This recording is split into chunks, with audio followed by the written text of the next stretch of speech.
I always wanted a tattoo, something meaningful, something deep, something that felt like a part of me. So when I walked into Varus Ink., a hole-in-the-wall shop hidden in an alley downtown, I didn't question the eerie silence or the strange, musky scent in the air. The walls were covered in intricate, blackened patterns, snakes devouring their own tails, screaming faces woven into inked spirals, eyes that followed me wherever I moved. I felt watched. The artist, Dante, emerged from behind the counter, his frame thin and wiry, his hollow eyes sinking into deep sockets, his lips curled into a smirk that made my skin prickle. Something about him was wrong. His arms were covered in ink, but the designs were unusual. They didn't look like tattoos, more like scars, shifting beneath his skin as he moved. That was my first warning. "What are you looking for?" he asked, voice smooth like oil, his fingers tracing the edge of his workstation. I hesitated. What was I looking for? "I want something real," I said finally, though the words felt uncertain. "Something that means something." Dante's smirk widened. His fingers hovered over his ink bottles, selecting one filled with a thick, swirling black substance. He held it up to the dim light. The ink looked almost alive. It twisted and curled within the bottle, like tendrils searching for a way out. "I have something special for you," he murmured. A shiver rippled down my spine.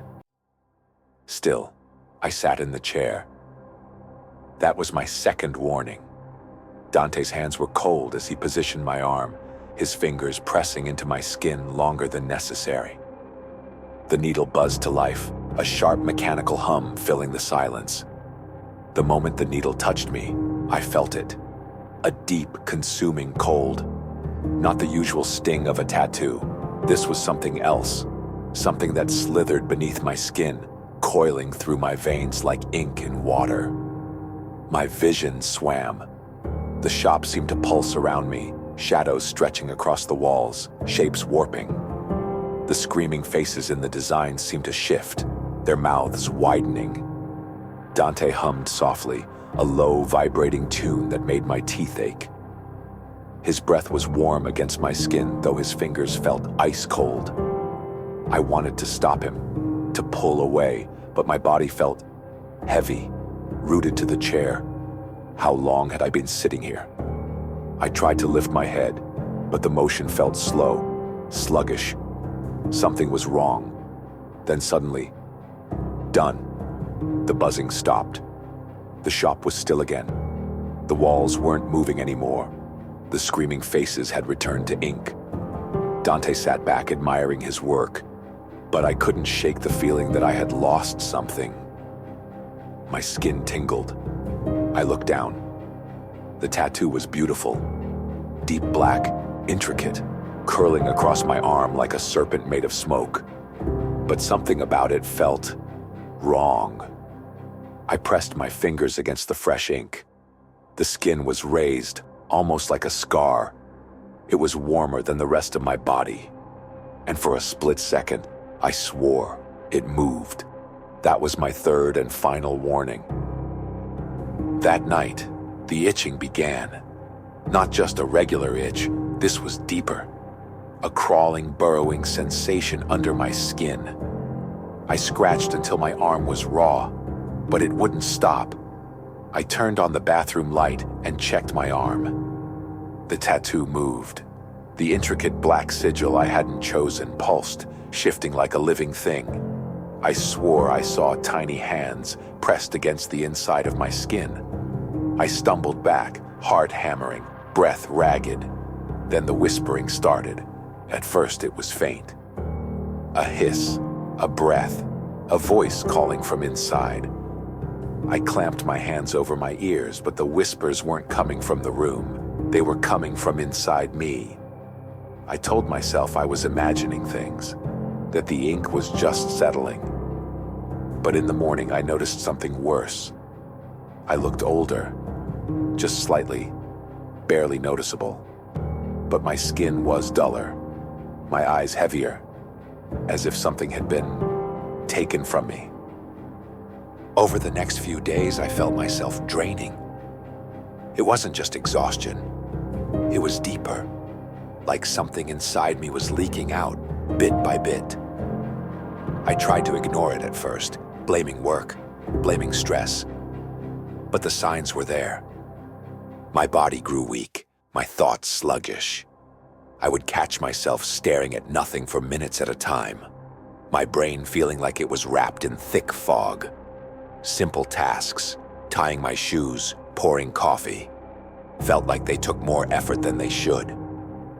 The tattoo darkened. Its lines, once thin and delicate, were now thicker, heavier. The blackness seemed deeper, like it had sunk into my flesh. When I touched it, it felt warm, pulsing. By the fourth night, the dreams came. I woke up gasping, drenched in sweat, the taste of ash thick in my throat. In my dreams, I saw fire, walls of it stretching endlessly, licking hungrily at the sky. And in the flames, figures writhed, charred faces twisted in agony, their mouths open in silent screams. I couldn't hear them, but I could feel them, their pain, their fear. And then the whispering returned, low, rasping voices speaking in a language I didn't understand. Yet somehow, I knew what they meant. He took us. He burned us. You are next. I sat bolt upright, my chest heaving, my skin clammy, my arm burned. I scrambled to the bathroom, flipping on the light. The tattoo was spreading. The ink, which had once been a contained design, had bled outward, like cracks forming in my skin. New shapes, new lines, symbols I didn't recognize, etched themselves deeper into my flesh. I stared at myself in the mirror, my breath shallow.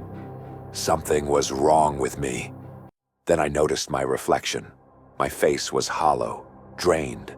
My skin, once full of color, now looked pale, stretched. My eyes looked tired. Dark circles sank into my face like I hadn't slept in weeks. But the worst part? I wasn't sure if it was a trick of the light, but for just a split second, I swore my reflection moved. Before I did, my veins felt tight, like something was crawling inside them. The sensation made me want to tear open my skin just to see what was underneath. That was when I realized I needed to go back. I needed to see Dante. Dante wasn't surprised to see me. If anything, he looked amused. "You've come back sooner than I expected," he said, twirling a needle between his fingers. "What the hell did you do to me?" I snapped, pulling up my sleeve.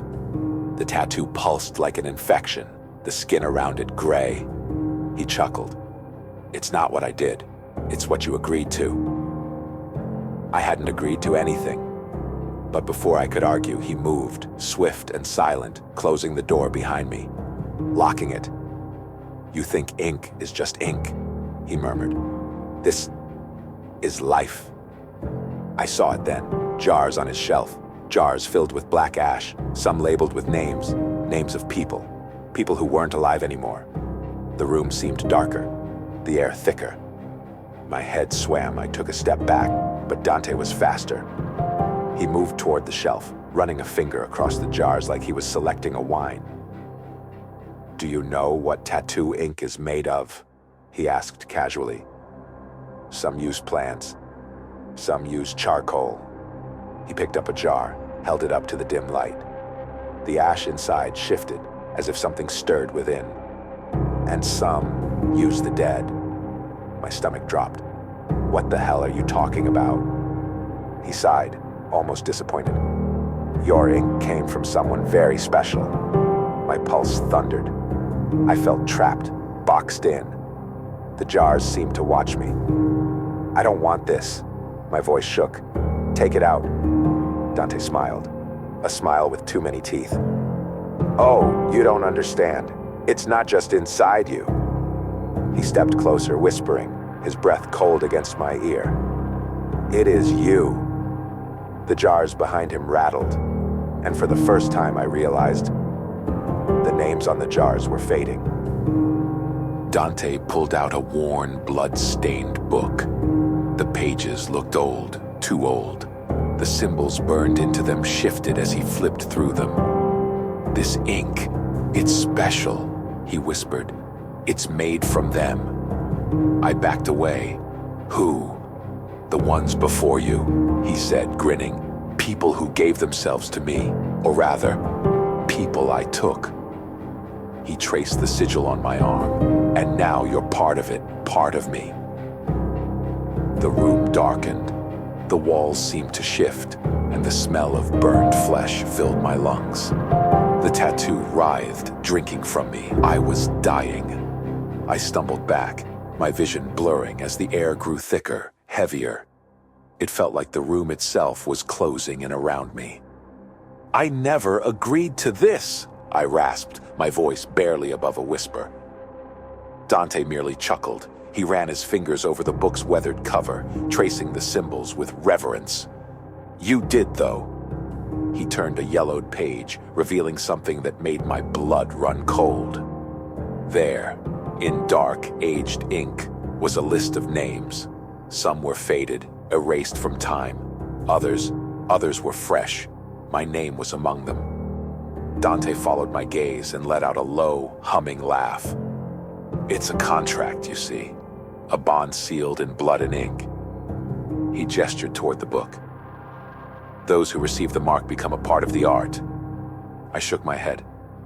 "You're lying." "Am I?" He raised an eyebrow, flipping another page. More names, more symbols, more lives taken. "Do you know why I'm still here? Why I haven't aged? Why I'm stronger than any man should be?"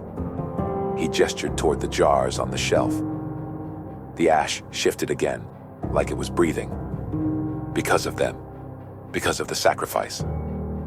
I clutched my arm, feeling the tattoo pulse, alive, hungry. "What are you taking from me?" My voice was barely audible. Dante took a slow, measured step toward me, his sharp eyes glinting. "Life. Years. Essence."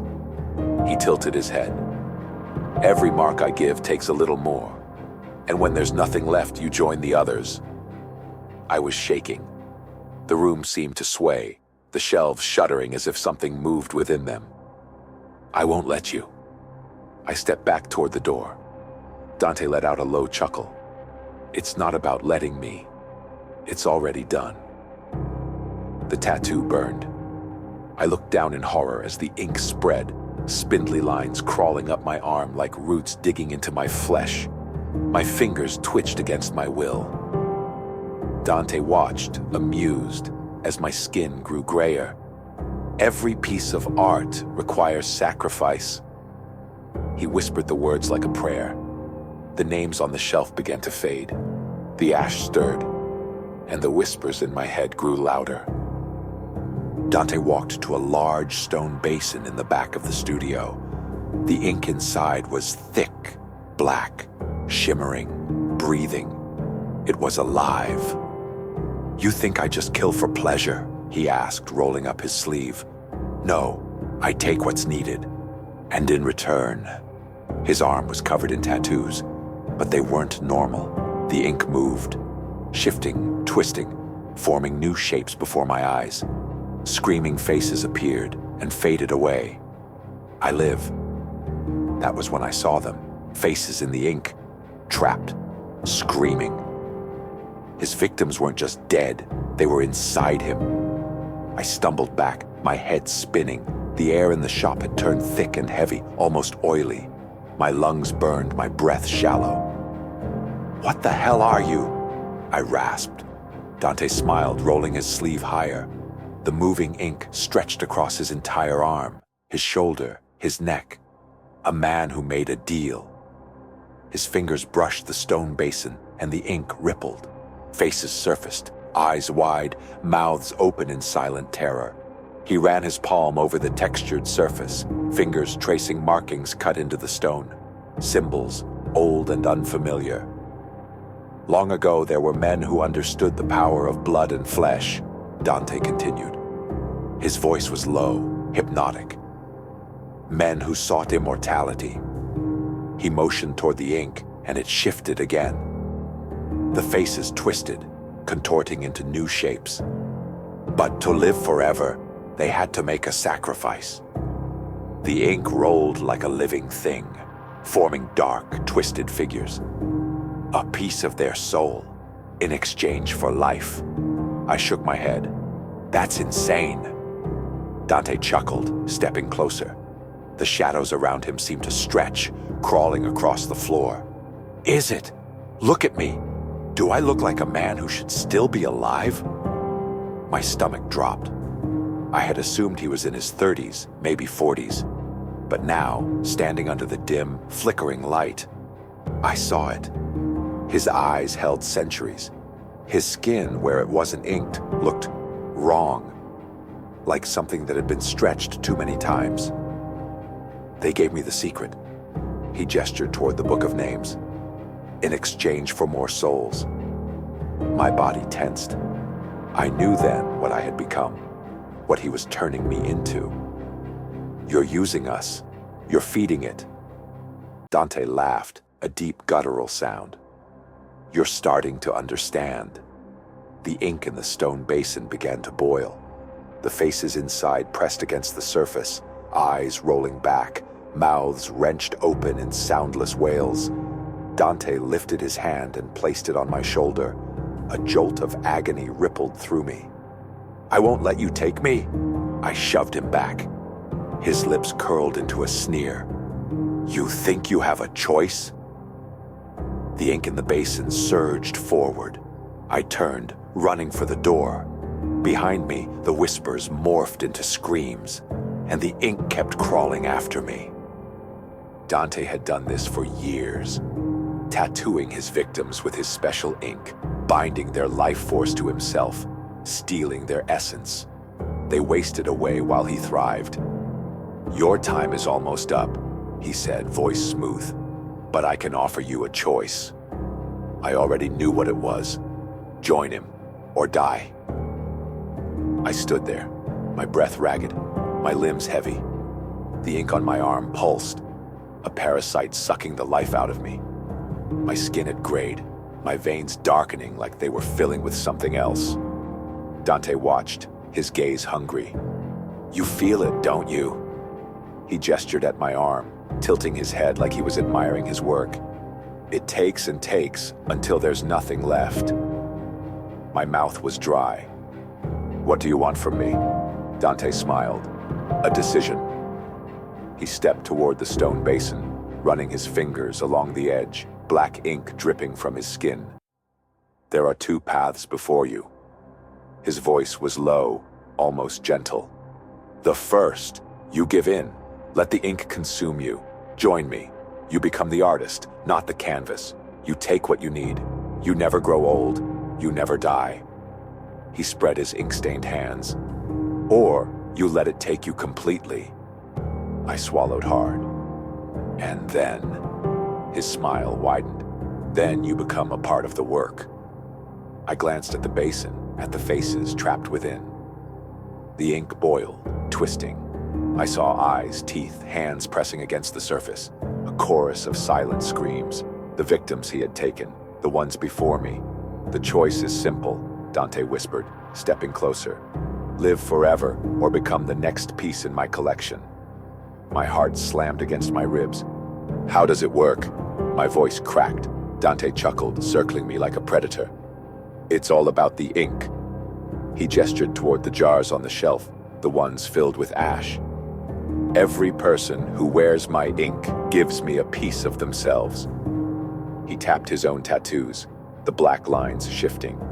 Their youth, their energy, their life. It flows into me. In return, they feed the work. They become the art. I clenched my fists. So you drain them until there's nothing left? Dante shrugged. The best art requires sacrifice.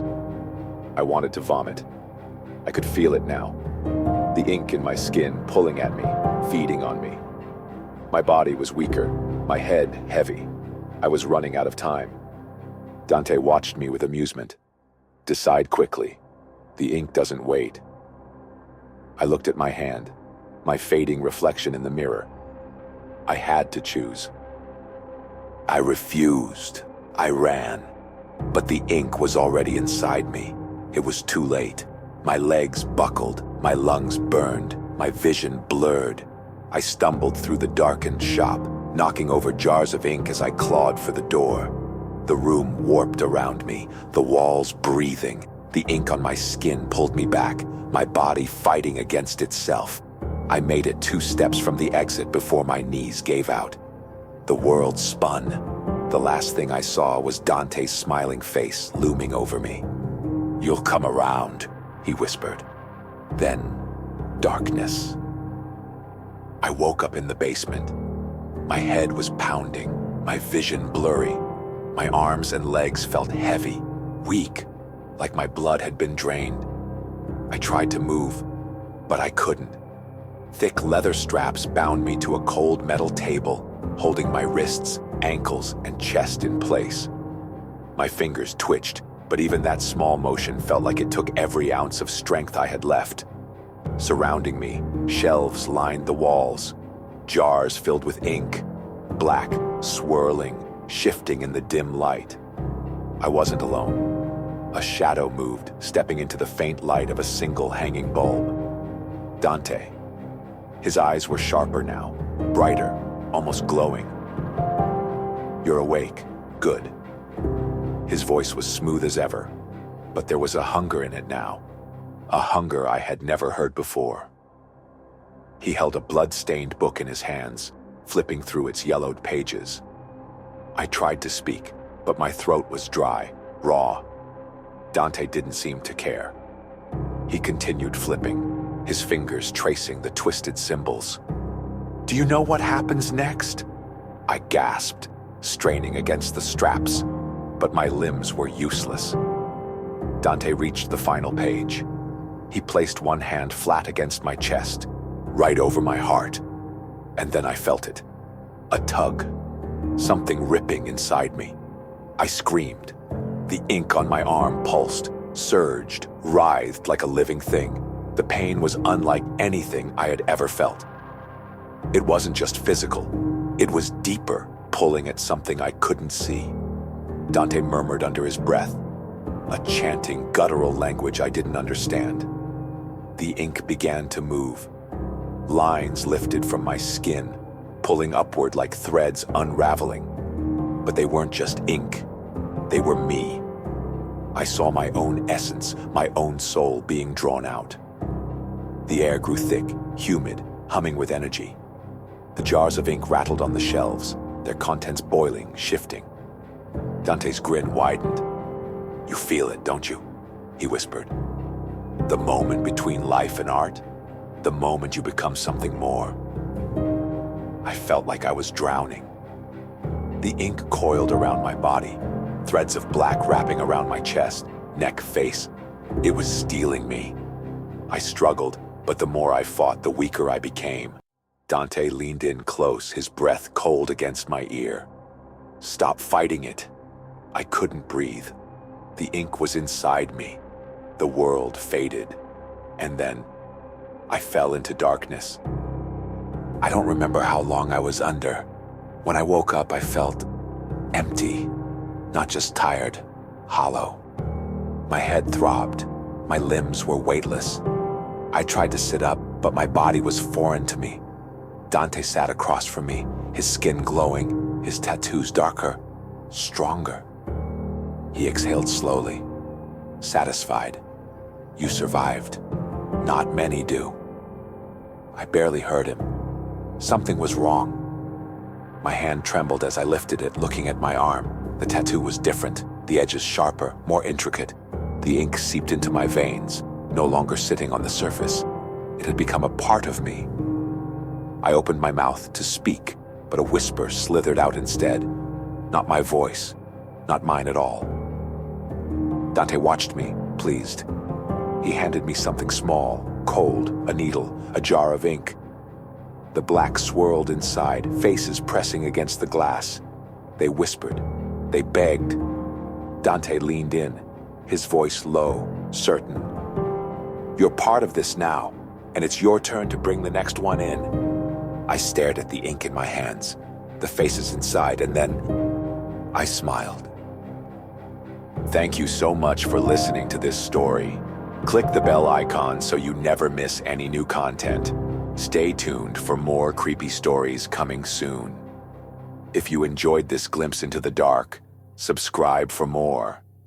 Because the best horror isn't what you hear, it's what follows when the story is over.